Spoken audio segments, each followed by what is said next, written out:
Hello students, welcome to Med Academy. My name is Malika, your biology mentor. Continuing with the chapter of respiration in plants, this is part 2. अगर part 1 नहीं देखा पहले वो देखो, क्योंकि जितना भी प्रोसेस था ऑफ एनारोबिक रेस्पिरेशन मेनली वो सारा का सारा process we discussed in part 1. अब जो नेक्स्ट प्रोसेस है दैट इज़ कि एरोबिक रेस्पिरेशन. जैसे ही ग्लाइकोलिसिस में जो एनर्जी की जो फॉर्मेशन है, जैसे पूरा पायरुविक एसिड था वो बन चुका था, अब जो नेक्स्ट प्रोसेस है that is your aerobic respiration. Aerobic respiration में दो चीज़ें, दो इवेंट्स होते हैं. पहला तो उसकी लोकेशन कि कहाँ पर एरोबिक रेस्पिरेशन की जाती है. लाइक माइटोकॉन्ड्रिया में ही होता है ये प्रोसेस, जितना भी एरोबिक रेस्पिरेशन का जितना भी प्रोसेस है. क्यों? क्योंकि एटीपी की सिंथेसिस ज़रूरी है. अब एटीपी की सिंथेसिस कहाँ होती है? In your mitochondria. तो दो चीज़ें हैं कि जो पायरुविक एसिड बना कंप्लीट ऑक्सीडेशन हो जाएगी. कंप्लीट का मतलब क्या था? पूरा कार्बन डाइऑक्साइड बनेगा, राइट. तो मेजर इवेंट्स जो एरोबिक रेस्पिरेशन में होते हैं that is your complete oxidation. और जो मेजर दो इवेंट्स एरोबिक रेस्पिरेशन में, दो इवेंट्स मेजर होते हैं. The first is your complete oxidation of pyruvate. Complete हो जाएगा, ब्रेकडाउन कंप्लीटली होगा. और क्या बनेगा? कंप्लीट ऑक्सीडेशन में क्या हो रहा था? पूरा का पूरा ब्रेकडाउन हो रहा था.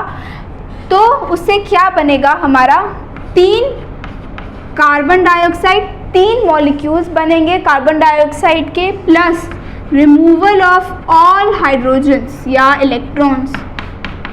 ये बहुत ही मेजर इंपॉर्टेंट क्रूशियल इवेंट है इन योर एरोबिक रेस्पिरेशन. और ये होता कहाँ पर है? This occurs in your mitochondrial matrix. Location याद रखनी है. ग्लाइकोलिसिस कहाँ हो रहा था? ग्लाइकोलिसिस कहाँ पर हो रहा था? It was occurring in cytoplasm. तो ऐसे ही जो ये पहला जो इवेंट है, दो इवेंट्स में ब्रेकडाउन है एरोबिक रेस्पिरेशन. तो जो ये वाला इवेंट है कहाँ होगा? माइटोकॉन्ड्रियल मैट्रिक्स में, ठीक है. और दूसरा इवेंट जो इलेक्ट्रॉन जैसे यहाँ पर बन गए, जो भी कंपाउंड जो बना, वो इलेक्ट्रॉन्स जो पास होंगे through your electron career. So electrons will pass through electron carrier. और जो हाइड्रोजन प्रेजेंट होगा, हाइड्रोजन यहाँ से जो रिमूव हुआ, तो वो हाइड्रोजन किस में हेल्प करेगा? एटीपी की फॉर्मेशन में. और जो इलेक्ट्रॉन्स बने थे, इलेक्ट्रॉन्स कैरियर में जो इलेक्ट्रॉन्स थे वो ऑक्सीजन के साथ कंबाइन होंगे और वो आगे वाटर बनाएगा. तो ये दो बहुत इंपॉर्टेंट, ये इलेक्ट्रॉन ट्रांसपोर्ट चेन है बेसिकली. और ये क्या है? क्रेब्स साइकिल, और we can call it as tricarboxylic acid, ठीक है. तो ये जो प्रोसेस है that will occur in your inner mitochondrial membrane, right. अब हम बात करते हैं कि ये मतलब कहाँ होता है एक्चुअली में. अब पायरुविक एसिड बना, हम पहले इस इवेंट की, the first crucial event that is your Krebs cycle, और we can say it as tricarboxylic acid. Tricarboxylic acid में क्या होगा? जो पायरुविक एसिड है, ये जो पायरुविक एसिड जो बनेगा, जो ग्लाइकोलिसिस में जो पायरुविक एसिड बना था वो एसिटाइल कोएंजाइम ए में ब्रेक डाउन हो जाएगा, क्योंकि पायरुविक एसिड डायरेक्टली साइटोप्लाज्म में बन रहा था. जो ग्लाइकोलिसिस का पूरा प्रोसेस था कहाँ हो रहा था? वो साइटोप्लाज्म में ही हो रहा था. अब पायरुवेट डायरेक्टली नहीं ट्रांसपोर्ट कर सकते, इनर मेम्ब्रेन में we can not transport pyruvate directly. तो उसकी कन्वर्जन होनी बहुत ज़्यादा ज़रूरी है into what? Into acetyl coenzyme A. तो पायरुविक एसिड जो बना था कहाँ बना था? साइटोप्लाज्म पे. साइटोप्लाज्म में जो ग्लाइकोलिसिस का एंड प्रोडक्ट था वो ब्रेक डाउन हो जाएगा with the help of enzyme coenzyme A, NAD plus. Oxidation ही हो रही है क्योंकि ऑक्सीडाइज हो रहा है ना ये NAD, किस में? Into your acetyl coenzyme A plus NADH plus. ये अलग अलग और चीज़ें बनेंगी. एंजाइम कौन सा है ये? Pyruvate dehydrogenase. और मैग्नीशियम के प्रेजेंस में. अगर मिनरल न्यूट्रिशन में याद हो that we studied the importance of all the micronutrients which were present, कौन कौन ऐसे एंजाइम्स किस किस चीज़ों में काम करते हैं। जैसे मैंने लास्ट वीडियो में बताया था डीहाइड्रोजिनेज, जहाँ जहाँ डीहाइड्रोजिनेज यूज़ होगा, जहाँ जहाँ पर टर्म डीहाइड्रोजिनेज की लगेगी तो वहाँ पर NADH प्लस बनेगा और NAD प्लस ऑक्सीडाइज होगा, राइट। तो अब ये एसिटाइल कोएंजाइम A बन रहा है, एसिटाइल कोएंजाइम A बन रहा है फ्रॉम योर पायरुविक एसिड। तो जब पायरुविक एसिड से एसिटाइल कोएंजाइम A बनेगा वो माइटोकॉन्ड्रिया के अंदर जाएगा, तो प्रोसेस क्या होगा, यहाँ CO2 भी बनेगी, ठीक है। तो क्योंकि ये कंप्लीट ऑक्सीडेशन हो रही है ना, जो CO2 एंड प्रोडक्ट जो बन रहा है वो सारा कंप्लीट ऑक्सीडेशन है। जो पहले हमने ग्लाइकोलिसिस के चैप्टर में जितना भी करा पूरा प्रोसेस था वो क्या था, इनकम्प्लीट ऑक्सीडेशन थी, मतलब जो एंड प्रोडक्ट बन रहा था वो कंप्लीटली कार्बन डाइऑक्साइड नहीं था। तो अब ग्लाइकोलिस क्रेब्स साइकिल में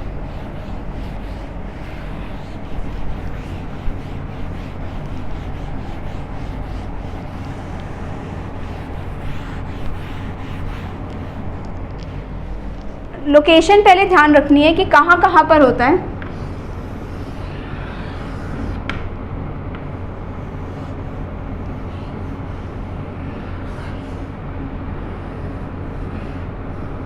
दिस इज योर माइटोकॉन्ड्रिया, ये क्या है, आउटर मेम्ब्रेन, राइट।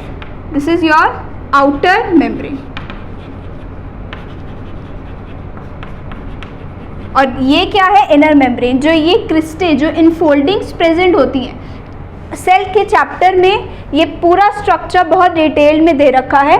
तो इसमें क्या था, ये जो अंदर जो क्रिस्टे ये इनर मेम्ब्रेन है, this is your inner membrane. Cristae है ना ये मैट्रिक इनर मेम्ब्रेन, ये फोल्डिंग्स प्रेजेंट है ताकि जो सरफेस एरिया इंक्रीज करती है उतनी ही ज़्यादा ATP सिंथेसाइज हो पाएगी। और ये जो ये स्ट्रक्चर प्रेजेंट है, this is your mitochondrial matrix. तो जो क्रेब्स साइकिल है, क्रेब्स साइकिल कहाँ पर होती है, माइटोकॉन्ड्रियल मैट्रिक्स में, यहाँ पर क्रेब्स साइकिल होती है, ठीक है। साइटोप्लाज्म पूरा आउटर एरिया, ये पूरा का पूरा क्या है, साइटोप्लाज्म का पूरा जो जितना एरिया है वो कंप्लीट है। माइटोकॉन्ड्रिया सेल में सिर्फ एक तो नहीं है, बहुत सारे माइटोकॉन्ड्रियाज होंगे, बहुत सारी ATP सिंथेसाइज होगी।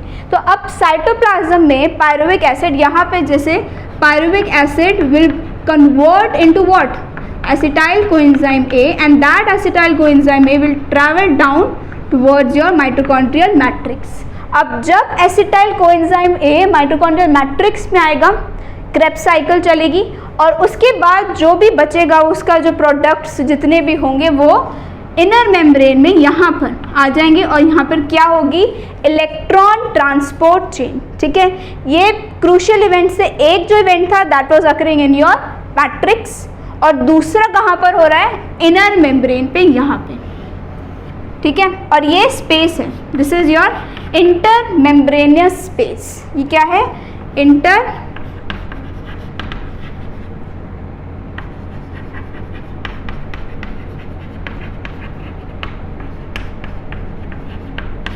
अब बात करते हैं क्रेब्स साइकिल की, और we can call it as tricarboxylic acid. अब जब पायरुविक एसिड से बन गया क्या, एसिटाइल कोएंजाइम A, राइट। और इसमें क्या रिलीज हो रहा था, NAD plus was getting oxidised into your NADH, right. और उसमें CO2 भी निकल रहा था। तो पायरुविक एसिड 3 कार्बन कंपाउंड था, अगर याद हो तो पायरुविक एसिड क्या था, 3 कार्बन कंपाउंड। अब इसमें से CO2 भी निकल गया और क्या चीज़ निकली थी, NAD plus was getting oxidise to NADH, right. इसमें एक और चीज़ हो रही थी, NAD से क्या बन रहा था, NADH। अब एसिटाइल कोएंजाइम में 2 कार्बन कंपाउंड बन गया क्योंकि CO2 क्या हो गई इसमें से रिमूव हो गई, है ना। अब क्या बनेगा, ऑक्सैलोएसिटिक एसिड।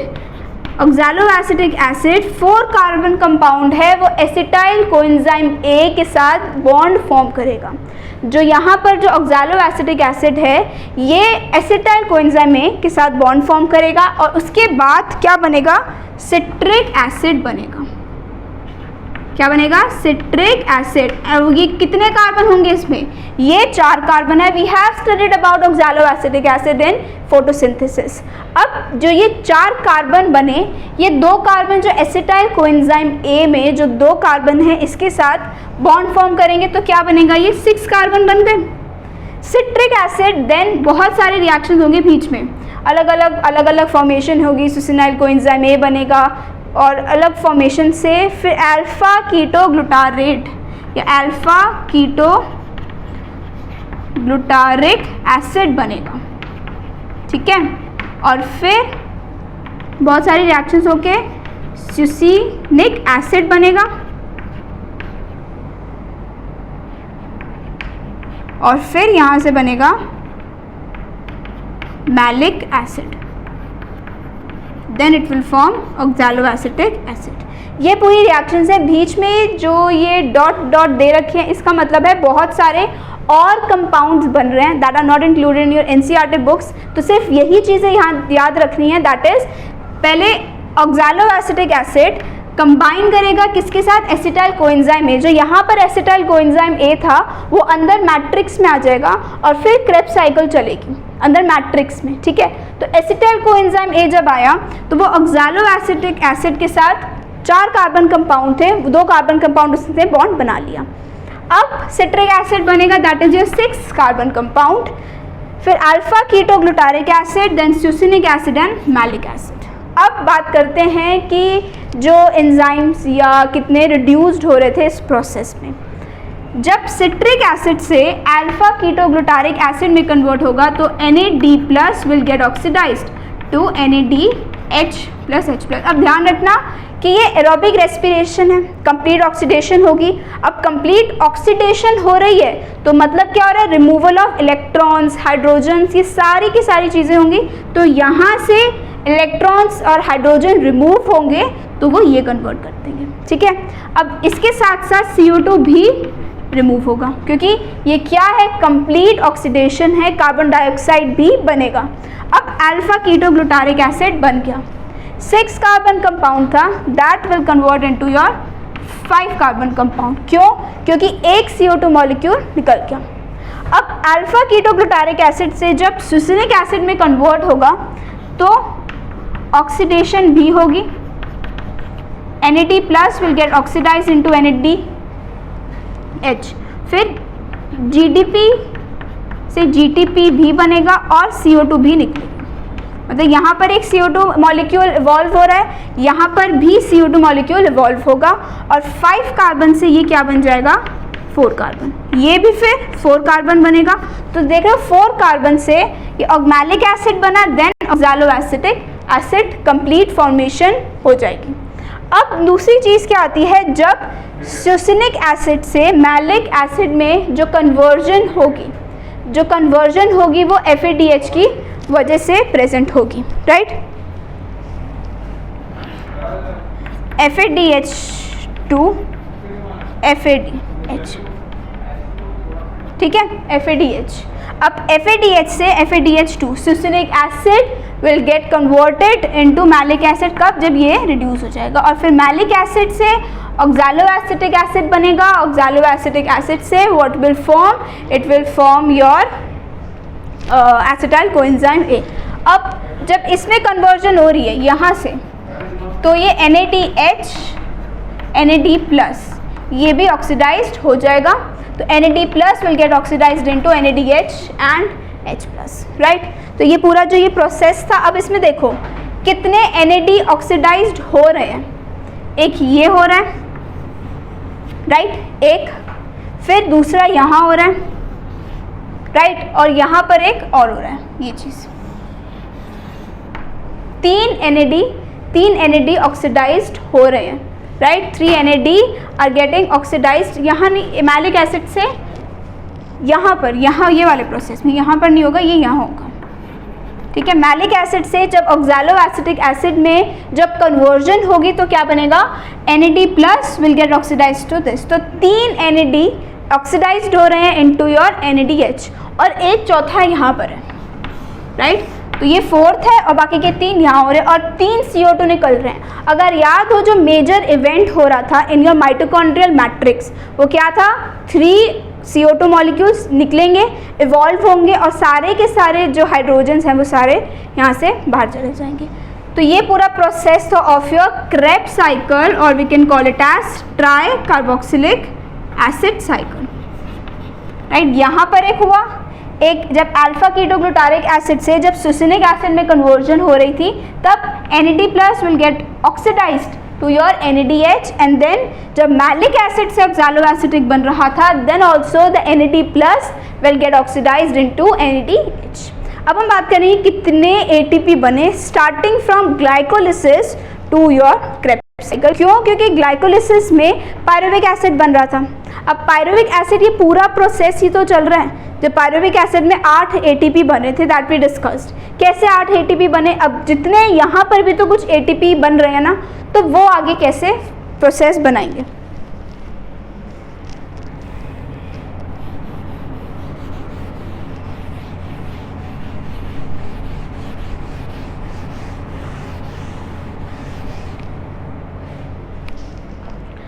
अब यहाँ पर 1 2 3 NADH बन रहे हैं, एक GTP बन रहा है यहाँ पर और एक ये बन रहा है। तो यहाँ पर पायरुविक एसिड से अब एक साइकिल हुई थी, मतलब 2 कार्बन बने थे पायरुविक एसिड के, तो यहाँ पर 2 NADH यूज होंगे। क्यों? क्योंकि 2 पायरुविक एसिड बने थे। 2 pyruvic acid acetyl coenzyme A बनाएंगे और फिर वो एसिटाइल कोएंजाइम A आगे क्रेब्स साइकिल करेगा। तो 2 NADH यूज हुए हैं, राइट। अब जैसे मैंने लास्ट पार्ट में बताया था that 1 NADH is equivalent to 3 ATP।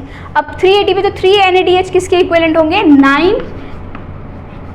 ATP के, राइट। और ये किसके इक्वल होंगे? ये होगा, अब इसमें कितने बनेंगे? 2 बनेंगे ना, 2 GTP, सॉरी 1, राइट। तो इसमें 2 ATP बने और इसमें 4 ATP बनेंगे, राइट। तो ये पूरा प्रोसेस हुआ, कैसे ये कन्वर्जन पूरी हो पाएगी। दूसरी चीज़ आती है कि अब ये 9 तो ये पूरा कन्वर्जन है, ये 11 ATP बने। अब 11 ATP बने हैं और 8 जो ATP थे वो उस वाले जो हमने पूरा जो प्रोसेस था ग्लाइकोलिसिस का दैट वी स्टडीड कि कैसे जो पूरा कन्वर्जन है, किस तरीके से जो पूरा प्रोसेस है वो कंप्लीट हो पाएगा। और इसमें एक FADH भी तो बना है, यहाँ पर ये रहा, एक FADH भी बना है, एक 3 NAD बने हैं, एक FAD बना है और एक GTP बना है। तो 1 FADH is equal to 2 ATP, ठीक है। तो ये सारे कन्वर्जन होगी, यहाँ पे 1 होगा। तो ये कितने हुए? 9 10 और यहाँ पर ये 2 और। तो ये पहले हम ये वाले लिखते हैं, ये कितने हो गए? 12 ATP। 12 ATP ये प्लस ये कितने थे और 4 ATP, तो टोटल कितने हो गए? 16 ATP की जो फॉर्मेशन है ये पूरी ऐसे कन्वर्जन होगी। और ये जो साइकिल है ये 2 बार चल रही है। क्यों? क्योंकि पायरुविक एसिड 2 बार आया था, राइट। तो यहाँ पर अगर हम बात करें ये 9 + 2 + 1, अगर हम इसकी बात करते हैं टोटल सिर्फ इसकी, क्योंकि ये वाला अभी इंक्लूड नहीं करेंगे, ये इसलिए इंक्लूड नहीं करें क्योंकि ये तो एक ही बार कन्वर्जन हुई है, 2 NADH बन गए हैं, ये एक बार कन्वर्जन हुई है, बाकी की ये 2 बार साइकिल होगी, राइट। तो ये कितने हो गए? 12 और 2 बार साइकिल हुई है इस कन्वर्जन में, तो ये टोटल कितने बनेंगे? 24। अब 24 थे तो 2 NADH is equivalent to 6 ATP। 2 NADH is equal to 6 ATP, तो टोटल कितने हो गए यहाँ पे? 30 ATPs। अब 30 ATPs क्रेब्स साइकिल में बन रहे हैं। टोटल जितने भी ATPs थे वो क्रेब्स साइकिल में बने और 8 ATP ग्लाइकोलिसिस वाली साइकिल में बन रहे थे। तो टोटल कितने हो गए? 38 ATP एक साइकिल में कंप्लीट हो पाते हैं। जो पायरुविक एसिड था, जो 1 ग्लूकोज मॉलिक्यूल था, वो किस में आगे कन्वर्ट हो जाएगा? जब ये पूरा प्रोसेस चल रहा है तो किस में फाइनली कन्वर्ट हो जाएगा? कितने ATP में कन्वर्ट होगा? इनटू 38 ATP, ठीक है। तो 3 NADH थे इस साइकिल में और ये साइकिल 2 बार रिपीट होगी। क्यों 2 बार रिपीट होगी? क्योंकि पायरुविक एसिड 2 बार है, तो तो एक पायरुविक एसिड ने एक साइकिल कंप्लीट करी तो दूसरा पायरुविक एसिड भी दूसरी साइकिल कंप्लीट करेगा। तो ये 2 बार साइकिल, तभी 12 × 2 तभी 24 आया। ये 3 NADH थे, एक GTP था या ATP भी बोल सकते हैं इसको, एक FADH था, राइट। ये अब हम बाद में इंक्लूड करेंगे। ये वाला इस साइड से आया 2 NAD, क्योंकि 2 NAD यूज्ड हो रहे हैं, ठीक है। तो 3 NADH is equal to 9 ATP, क्यों? क्योंकि 1 NADH is equal to 3 ATP। तो 3 NADH 9 ATP के इक्विवेलेंट होंगे। 1 ATP will be equal to 1 GTP, दोनों इक्वल रहेंगे। Then FADH 1 FADH is equal to 2 ATP। हम ऐसे पढ़ेंगे कि आगे ऐसा क्यों हुआ, क्यों इक्विवेलेंट, क्यों एक NADH 3 ATP के इक्विवेलेंट होता है, क्यों एक FAD 2 ATP के इक्वल होता है। तो 3 NADH is equal to 9 ATP and 1 FADH is equal to 2 ATP। तो ये 9, 10, 11 और 12, टोटल 12 इसमें, इस पर्टिकुलर साइकिल में 12 ATP बन रहे हैं। अब 12 ATP एक साइकिल में बन रहे हैं, तो दूसरी साइकिल में कितने ATP बनेंगे? 24 ATPs will be generated in 2 cycles, क्योंकि ग्लूकोज का एक ही मॉलिक्यूल है, आगे वो कन्वर्जन उसकी हो रही है। तो 24 इसमें बन गए और इसमें 6 ATP है। ये 6 ATP कहाँ से आए? From this area. NAD जब ऑक्सीडाइज्ड हो रहा था इनटू NADH, तो उसमें क्या हो रहा था? 2 NADH will be equal to 6 ATP। तो टोटल 30 ATP और 8 ATP ग्लाइकोलिसिस प्रोसेस है। तो पूरी जो एनर्जी है वो 38 ATPs की बनेगी। ATP सिंथेसिस इस तरीके से होगी कि पूरा ग्लाइकोलिसिस और क्रेब्स साइकिल को मिलाकर। अब हम नेक्स्ट जो पार्ट है वो बात करेंगे, that is electron transport chain. जितने भी ये NADH बने हैं, ये सारे NADH बने, यहाँ बना, इनमें हाइड्रोजन इलेक्ट्रॉन बहुत सारे हैं, ये सारे जितने भी NADH बने हैं ये आगे जाके यूज्ड होंगे इन इनर माइटोकॉन्ड्रियल मेम्ब्रेन। जो हमने पढ़ा मैट्रिक्स में, ये पूरी क्रेब्स साइकिल हो रही थी। अब जब मैट्रिक्स में क्रेब्स साइकिल हो रही है, NADH मैट्रिक्स में बन रहा है, तो वो सारा का सारा जो NADH है वो सारा कहाँ ट्रांसपोर्ट हो जाएगा? Into your inner mitochondrial membrane, और फिर पूरा ट्रांसपोर्ट आगे होता है।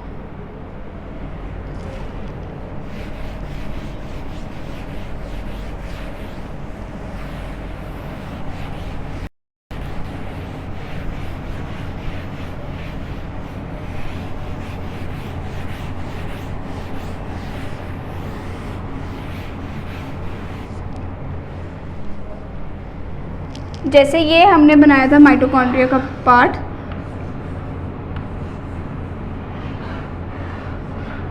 यहाँ मैट्रिक्स में क्रेब्स साइकिल हुई तो क्या जनरेट हो रहा था? NADH बन रहा था, FADH बन रहा था, ATP, ये सारे प्रोसेस बन रहे थे, राइट। अब यहाँ पर जैसे यहाँ NADH बन गया, अब ये NADH जितना भी बना NADH ये पूरी क्रेब्स साइकिल में that will be transported into inner mitochondrial membrane. और यहाँ से ATP, जैसे हमने पढ़ा ना कि एक NADH 3 ATP जनरेट करता है, तो वो कैसे ATP जो जनरेशन है, ATP की सिंथेसिस है, वो किस तरीके से हो पाती है। अब जैसे फोटोसिंथेसिस में we studied about phosphorylation, we studied about photophosphorylation. Photophosphorylation मतलब जब ATP की सिंथेसिस हो, that is called as phosphorylation. अब फोटो का मतलब क्या था? जब लाइट की प्रेजेंस में ATP की सिंथेसिस हो। लेकिन इस केस में क्या होता है? 2 टाइप की फॉस्फोराइलेशन होती है। जो रेस्पिरेशन है, रेस्पिरेशन का पूरा जो प्रोसेस है, इसमें 2 तरीके की फॉस्फोराइलेशन होती है। एक होती है substrate level phosphorylation, that is also called as SLP, और एक होती है ऑक्सीडेटिव फॉस्फोराइलेशन। जो ETS है, इलेक्ट्रॉन ट्रांसपोर्ट चेन है, ये ऑक्सीडेटिव फॉस्फोराइलेशन का ही पार्ट है। तो एक हो गई ऑक्सीडेटिव फॉस्फोराइलेशन, ठीक है। अब सबस्ट्रेट लेवल में क्या होता है? जैसे हमने ग्लाइकोलिसिस में पढ़ा, डायरेक्ट ATP जनरेट हो रही थी। क्रेब्स साइकिल में भी हमने पढ़ा दैट GTP वो भी ATP ही थी, जो डायरेक्ट ATP बन रहा है, राइट। जो डायरेक्ट ATP ही बन रहा है, डायरेक्ट ATP है, कोई कन्वर्जन नहीं हो रही। जैसे NADH को हमें कन्वर्ट करना पड़ा था ना इनटू ATP, इसमें किसी तरीके की कन्वर्जन नहीं है, डायरेक्ट ATP बन रही है, डायरेक्ट ATP की सिंथेसिस हो रही है। तो डायरेक्ट है, तो उस टाइप के फॉस्फोराइलेशन को, फॉस्फोराइलेशन का मतलब ध्यान रखना है कि होता क्या है फॉस्फोराइलेशन, एटीपी की सिंथेसिस करवाना, दैट इज योर फॉस्फोराइलेशन। अब नेक्स्ट जो आता है that is oxidative phosphorylation. Oxidative electron transport chain में ही आता है ऑक्सीडेटिव फॉस्फोराइलेशन, जिसमें जैसे हम NADH को रिड्यूस कर रहे थे इनटू ATP, राइट। FADH को भी हम क्या कर रहे थे, रिड्यूस कर रहे थे इनटू, इसमें 3 ATP थे इक्विवेलेंट 2 ATP। अब इसमें क्या हो रहा है, NADH is getting change into another form, है ना, दूसरी फॉर्म में चेंज हो रहा है। तो इस टाइप के फॉस्फोराइलेशन को we call it as oxidative phosphorylation. और इनमें अब पढ़ेंगे कि क्यों हम बोलते हैं कि 1 NADH is equivalent to 3 ATP और 1 FADH is equal to 2 ATP। तो ये रीज़न है। तो इस पार्ट को क्या कहते हैं, ऑक्सीडेटिव फॉस्फोराइलेशन, राइट। अब जैसे ग्लाइकोलिसिस में हमने पढ़ा था दैट 2 ATP मिल रहे थे और 1 NADH मिल रहा था, राइट। और दूसरी साइकिल में टोटल में तो 4 ATP थे और 2 NADH थे। तो 4 में से टोटल कितने बन गए, 4 ये बने और टोटल ये 4 यहाँ से बने, राइट। तो टोटल 8 बन रहे हैं, राइट। टोटल ATP कितने बन गए, 8 ATP बन गए। अगर पूछा जाए कि सबस्ट्रेट लेवल फॉस्फोराइलेशन में कितने ATP बन रहे हैं, तो आप लिखोगे 4 ATP। अगर ऑक्सीडेटिव फॉस्फोराइलेशन ओवरऑल की फॉस्फोराइलेशन पूछी जाए तब आंसर विल बी और 8 ATP। सबस्ट्रेट लेवल में सिर्फ और सिर्फ जो ATP बन रहे हैं, जो ATP डायरेक्ट बन रहे हैं, कोई कन्वर्जन नहीं हो रही, NADH या FADH की कोई कन्वर्जन नहीं हो रही, डायरेक्ट ATP जो बन रहे हैं उनको क्या बोलते हैं हम, सबस्ट्रेट लेवल फॉस्फोराइलेशन। और जो कन्वर्जन हो रही है उससे क्या बोलेंगे, ऑक्सीडेटिव फॉस्फोराइलेशन।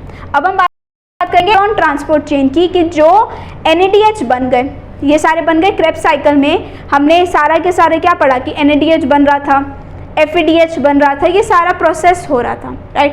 अब जब ये बन गया, सारा का सारा प्रोसेस हो गया, NADH से कैसे कैसे ATP बनती है ये पढ़ेंगे कि NADH से एनर्जी से कैसे ATP की सिंथेसिस हो पाती है। That is called as your electron transport chain. Electron carriers होते हैं जो ट्रांसपोर्ट करवाते हैं इलेक्ट्रॉन्स को और उसकी वजह से ATP की सिंथेसिस हो पाती है। And that occurs in where, कहाँ पर, इसकी लोकेशन कहाँ पर है, यहाँ ये वाले एरिया में ना, that is inner mitochondrial membrane. और ये कौन से, यहाँ पर क्या हो रहा था, मैट्रिक्स में क्या हो रहा था, क्रेब्स साइकिल, साइटोप्लाज्म में क्या हो रहा था, ग्लाइकोलिसिस। अब बात करेंगे अंदर वाले पार्ट की, यहाँ से तभी ना स्टेप वाइज बोला है, पहले ग्लाइकोलिसिस में रिएक्शन हो रही थी, फिर ये मैट्रिक्स में गया, मैट्रिक्स से ये इनर माइटोकॉन्ड्रियल मेम्ब्रेन में। Next is electron transport chain.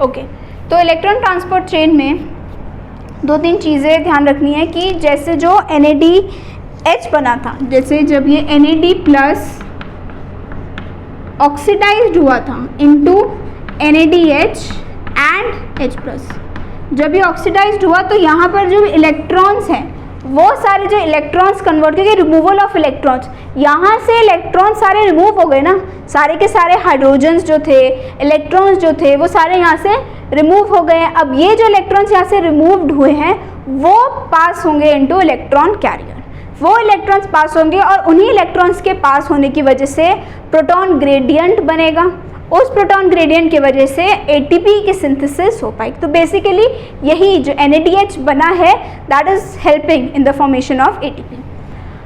होता क्या है कि जैसे यहाँ पर बनाया मैट्रिक्स जहाँ से पूरा प्रोसेस हो रहा है, और ये हो गया इनर माइटोकॉन्ड्रियल मेम्ब्रेन और ये हो गया स्पेस, इंटर मेम्ब्रेनस स्पेस। तो ये हुआ मैट्रिक्स, माइटोकॉन्ड्रियल मैट्रिक्स, जहाँ पर क्या हो रही थी, क्रेब्स साइकिल, और यहाँ पर इनर माइटोकॉन्ड्रियल मेम्ब्रेन में इलेक्ट्रॉन ट्रांसपोर्ट चेन होगी। तो यहाँ पर क्या हो रही है, इनर माइटोकॉन्ड्रियल मेम्ब्रेन,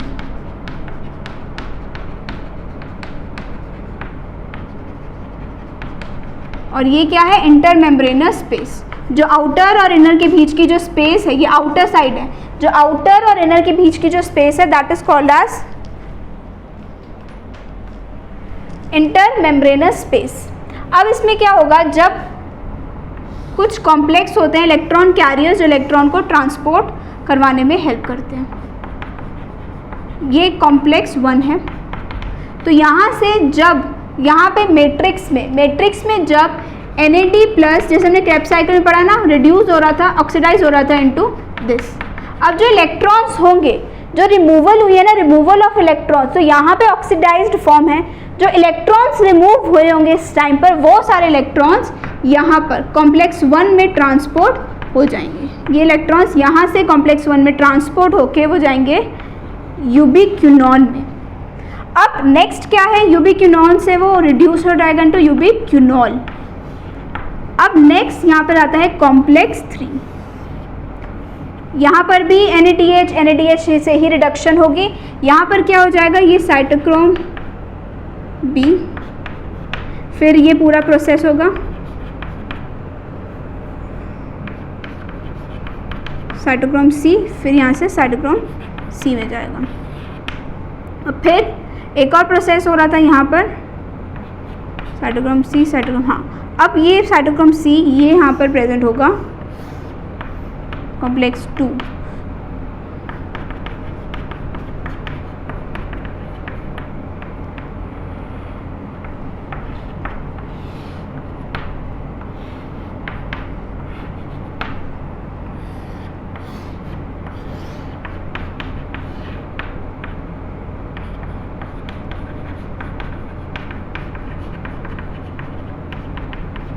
अब इसमें क्या हो रहा है, ये कॉम्प्लेक्स 1 है, ये कॉम्प्लेक्स 3 है, ये कॉम्प्लेक्स 2 है और ये कॉम्प्लेक्स 4 है।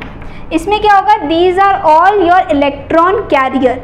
ये सारे क्या हैं, जितने भी ये कॉम्प्लेक्स हैं, ये इलेक्ट्रॉन कैरियर्स हैं जो क्या करेंगे, जब NAD प्लस ऑक्सीडाइज्ड हो रहा था तो ये क्या कर देंगे, ये ऑक्सीडाइज्ड के फॉर्म में जो इलेक्ट्रॉन आगे ऑक्सीडेशन हो रही थी, इलेक्ट्रॉन्स आगे ट्रांसपोर्ट हो रहे थे, तो वो इलेक्ट्रॉन्स ये कैरी करेंगे। साइटोक्रोम जो कॉम्प्लेक्स 1 है, इलेक्ट्रॉन्स पहले FMN के पास जाएंगे, देन FES के पास, और फिर इलेक्ट्रॉन्स कॉम्प्लेक्स 1 से बाहर निकलेंगे। तो कोई ट्रांसपोर्ट होती है जो एक कॉम्प्लेक्स से एक कैरियर से दूसरे कैरियर में इलेक्ट्रॉन्स को ट्रांसपोर्ट करवा सके, राइट। तो उसे क्या बोलेंगे, यूबिक्विनॉन। जो इलेक्ट्रॉन्स इसमें है, इलेक्ट्रॉन्स को ट्रांसपोर्ट करवाएगा इनटू कॉम्प्लेक्स 3।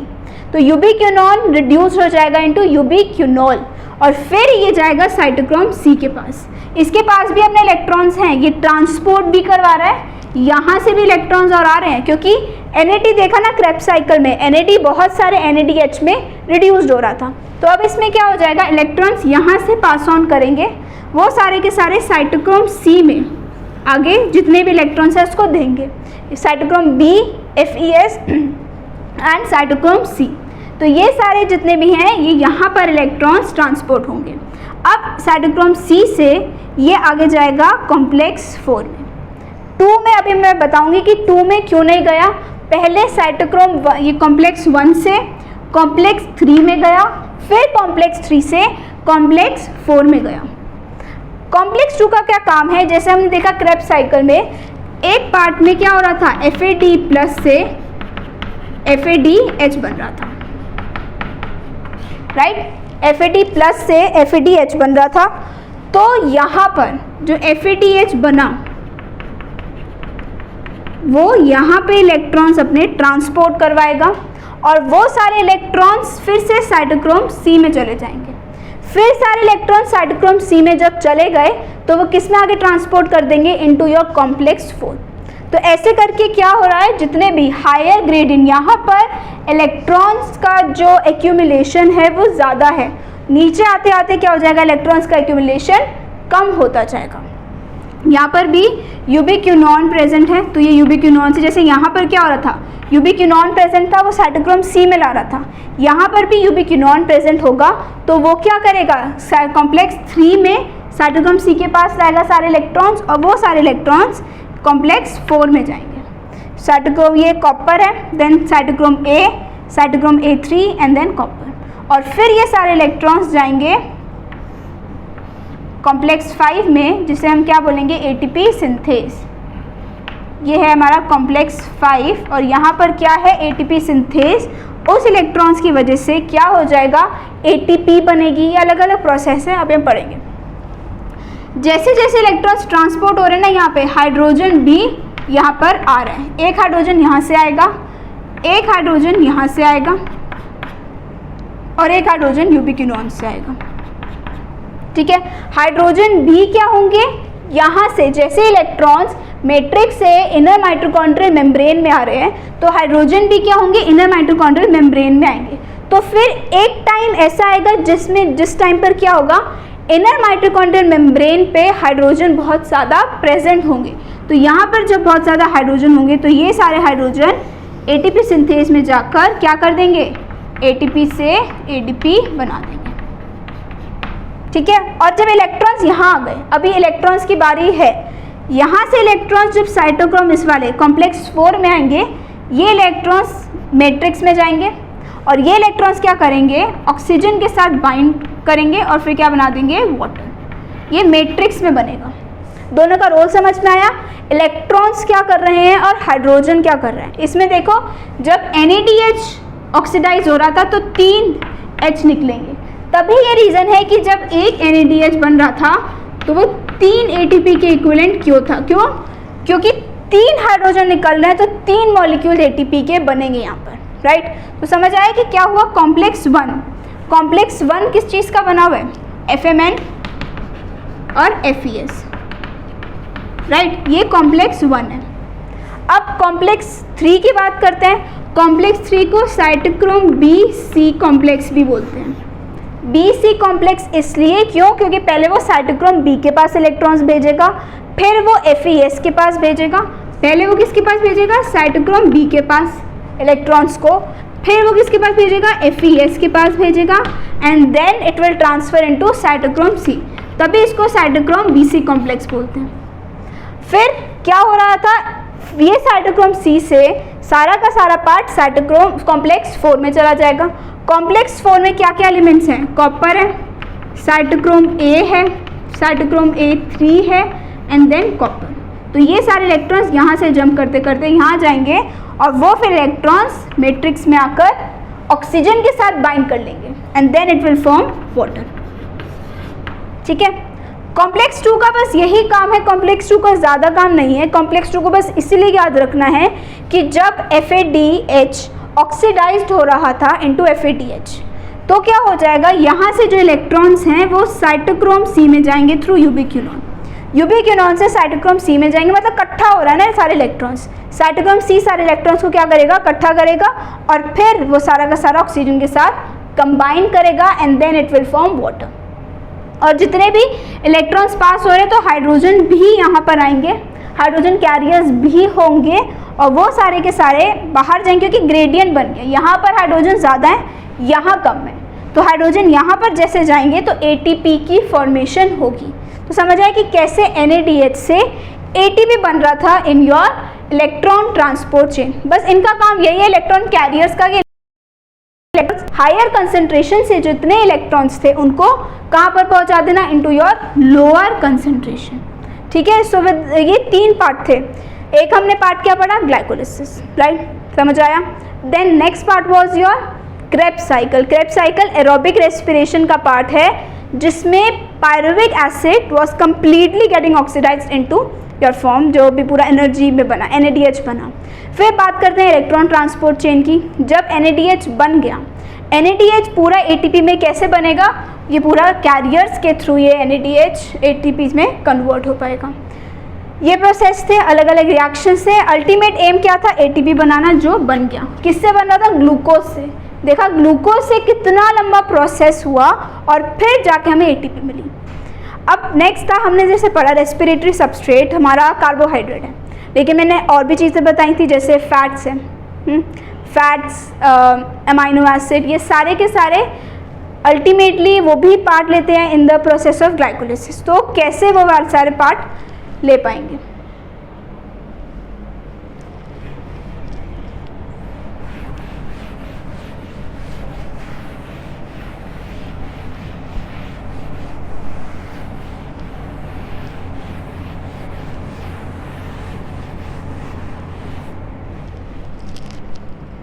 तो जब फैट्स भी ग्लाइकोलिसिस में कैसे पार्ट लेते हैं, पहले तो फैट्स ब्रेक डाउन हो जाएंगे into what, into fatty acid and glycerol.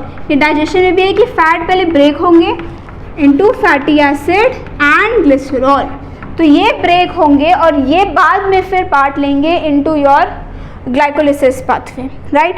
तो fatty acid acetyl coenzyme A के साथ बाइंड कर लेगा, राइट, और ग्लिसरॉल, ग्लिसरॉल किसके साथ, फॉस्फोग्लिसरिक एसिड के साथ बॉन्ड फॉर्म करेगा, मतलब कंबाइन करेगा और फिर ये ग्लाइकोलिसिस में ऐसे एंटर कर जाएंगे। क्योंकि एसिटाइल कोएंजाइम हमने पढ़ा ना कि वो भी तो पार्ट है, एक इंपॉर्टेंट रोल प्ले करता है इन ऑल द प्रोसेस। तो एसिटाइल कोएंजाइम ए में साथ बाइंड करेगा और ग्लिसरॉल किसके साथ, फॉस्फोग्लिसरिक एसिड के साथ। ऐसे ही प्रोटीन्स भी होते हैं, जैसे मैंने बताया था कि प्रोटीन्स, फैट्स, ऑर्गेनिक एसिड, ये सारे पार्ट लेते हैं। अब प्रोटीन्स पहले ब्रेक होंगे, प्रोटीन्स क्योंकि सारे ऐसे डायरेक्टली बॉन्ड फॉर्म नहीं कर सकते हैं, किसी ना किसी चीज़ को ब्रेक होना ज़रूरी है। ग्लूकोज भी अल्टीमेटली कार्बोहाइड्रेट ग्लूकोज में, सुक्रोज में, फ्रक्टोज में ब्रेक हो रहा था, ऐसे ही फैट्स भी किस में ब्रेक होंगे, into fatty acid and glycerol, right. तो प्रोटीन्स भी किस में ब्रेक हो जाएंगे, प्रोटीन्स प्रोटीएसेस में, प्रोटीन्स किस में ब्रेक हो जाएंगे, इनटू प्रोटीएसेस एंड अमाइनो एसिड, और ये फिर पार्ट ले लेंगे इसमें फॉस्फोग्लिसरिक एसिड के साथ कंबाइन हो जाएंगे and all the process of glycolysis will occur. तो मतलब ये देखा कि रेस्पिरेटरी सबस्ट्रेट, जैसे हमने पढ़ा, जो कंपाउंड ब्रेक डाउन होते हैं, तो respiratory substrate it can be carbohydrate, it can be your fatty acids, it can be your proteins, लेकिन मेजरली ना कार्बोहाइड्रेट्स ही यूज़ होता है। रेस्पिरेटरी सबस्ट्रेट, प्रोटीन और फैटी एसिड्स इतने यूज़ होते नहीं हैं, बहुत ही माइनर जो ये हैं फैटी एसिड्स और प्रोटीन हैं, ये बहुत कम यूज़ ही, बिल्कुल भी यूज़ नहीं होते हैं in your respiratory substrate. Next is your respiratory question और we can say it as RQ, respiratory question और RQ। क्या मतलब हुआ इसका, रेस्पिरेटरी क्वेश्चन का, respiratory question is your volume of CO2 evolve, जितनी ऑक्सीजन बाहर निकली, वॉल्यूम फॉर्मूला है ये, volume of CO2 evolve by volume of oxygen consumed. ठीक है, ये फॉर्मूला है कि जितनी ऑक्सीजन निकली बाय कितनी कार्बन डाइऑक्साइड निकली बाय कितनी ऑक्सीजन ले ली, तो वो हुआ रेस्पिरेटरी क्वोशिएंट। और कार्बोहाइड्रेट्स की केस में रेस्पिरेटरी क्वोशिएंट क्या है, 1, मतलब जितनी ऑक्सीजन ली है उतनी ही कार्बन डाइऑक्साइड बाहर निकलेगी, दोनों का जो रेशियो है दैट विल बी मेंटेन्ड। तो जनरली कार्बोहाइड्रेट्स की जो रेस्पिरेटरी क्वोशिएंट होता है वो कितना है, 1, मतलब कार्बन डाइऑक्साइड जो निकली है, जो इवॉल्व हुई है और जो ऑक्सीजन कंज्यूम हुई है दैट इज 1, राइट। तो ये पार्ट एक तो हुआ इसका। अब नेक्स्ट क्या होता है, फैट्स का रेस्पिरेटरी क्वोशिएंट अप्रॉक्सीमेटली 0.9, सॉरी ये प्रोटीन्स का रेस्पिरेटरी क्वोशिएंट इज 0.9, फैट्स का ऐसे ही 0.7 है। मतलब इसमें क्या हो रहा है, ऑक्सीजन जो कंज्यूम्ड है वो ज़्यादा है as compare to your carbon dioxide evolved. Oxygen ज़्यादा कंज्यूम होगी और कार्बन डाइऑक्साइड कम इवॉल्व होगी, तभी ये जो प्रोटीन और फैट का जो रेस्पिरेटरी क्वोशिएंट है वो कम होता है, लेस देन 1। बेसिकली इतना याद रखना है कि फैट्स का और प्रोटीन्स का जो रेस्पिरेटरी क्वोशिएंट है वो 1 से कम होगा, क्योंकि ऑक्सीजन ज़्यादा कंज्यूम्ड होगी। कार्बोहाइड्रेट्स का रेस्पिरेटरी क्वोशिएंट 1 होगा, क्यों, क्योंकि जो ऑक्सीजन इवॉल्व है और ऑक्सीजन कंज्यूम्ड है और कार्बन डाइऑक्साइड इवॉल्व है, that will be equal, right. With this we complete our chapter of respiration in plants. बहुत इंपॉर्टेंट टॉपिक था, जितने भी स्टेप्स थे they are very very important. कितनी ATP बनी, कितनी ATP कंज्यूम हुई, सारी चीज़ें बहुत इंपॉर्टेंट है। अगर कोई भी प्रॉब्लम है इस चैप्टर में या कोई भी पॉइंट नहीं समझ आया, then please write in the comment section below, and if you like the video then please hit the like button. साथ के साथ आप टेलीग्राम पर भी हमें फॉलो कर सकते हैं, जिसमें पूरा ये चैप्टर जैसे हमने कंप्लीट किया उसके हैंड रिटन नोट्स मिलेंगे। कोई पर्सनल क्वेरी है रिलेटेड टू नीट, जो भी कोई दिक्कत है, then please DM me on Instagram. Telegram और इंस्टाग्राम का लिंक नीचे डिस्क्रिप्शन बॉक्स में दे रखा है। So please like, subscribe and share Med Academy. Thank you very much.